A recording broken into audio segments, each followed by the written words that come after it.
Now, there are rumours that the royal rift between Prince Harry and his father, the King, may be thawing after a supposedly warm phone call between the pair for Charles's 75th birthday. Yeah, but that's as Omid Scobie has claimed that Prince William ignored Harry's phone calls on the day of the Queen's death as the Duke of Sussex raced to be by her side. But should we believe anything that man says? Meanwhile, Netflix have released several episodes of the 6th and final series of The Crown. Here's a glimpse. Even though we weren't brilliant at being married, can we be brilliant at all this? I think so. And not just for them, but for us too.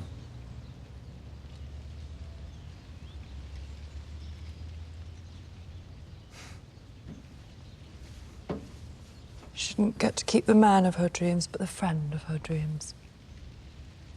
I mean, it's much more than a friend. What a touching moment. Now, here to help us separate fact from fiction, a lot of fiction in The Crown, by the way, is Sarah Hewson, TalkTV's excellent royal editor. Welcome, Sarah. Well, that kind of sums it up, really. I don't imagine that scene ever happened, do you?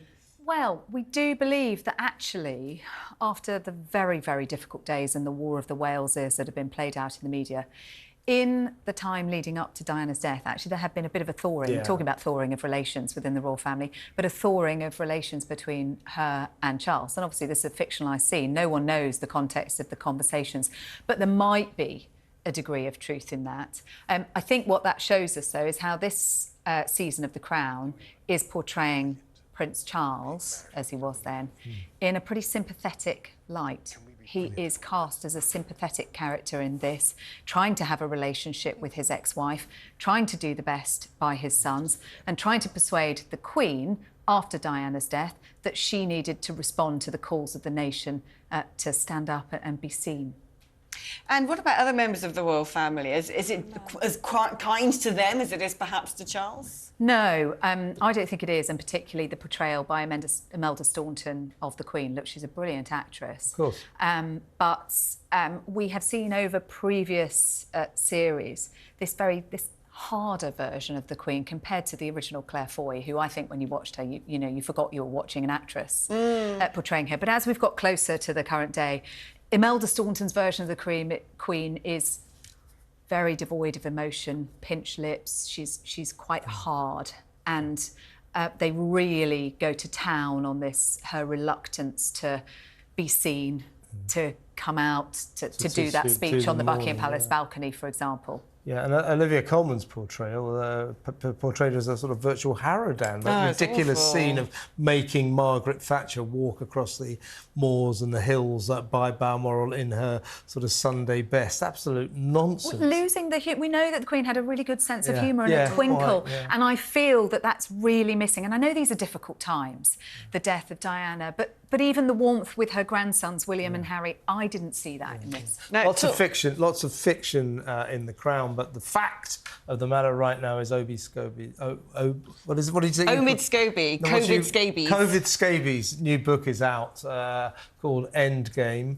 And in it, there's a lot of disconcertion about the fact that people feel this book is delving into a very private moment, you know, the weeks and the days leading up to the Queen's death. But also, we're hearing that William is furious that this book says that when Harry, trying to get to Balmoral in time for the Queen's passing, was desperately trying to phone William and William wouldn't take his calls. William is apparently furious and says this is a lie.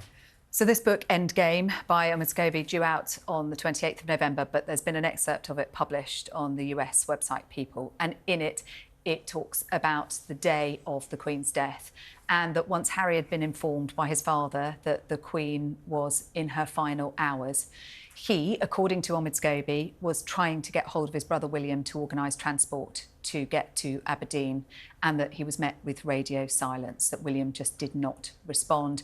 That led to several hours delay for Harry, according to this account, and that Harry then had to charter his own plane from Luton to Aberdeen, which we know happened. And much of this Harry has talked about Yeah, I know. in Spare. A lot of this book doesn't seem that new, Not a lot of does it is it? new, but we are hearing a little bit more Yeah, I agree. about Harry's emotions. And a friend of Harry's is quoted in the book as saying that Harry was absolutely crushed because when he landed at Aberdeen, he learnt of the Queen's death by a BBC News alert on his phone and hadn't been told by members of his family. And the book claims that behind the scenes there was a tussle going on between the Sussex camp and Buckingham Palace about when to make the announcement about the Queen's death, and that Buckingham Palace decided they could wait no longer, and the announcement was made before Harry had been told.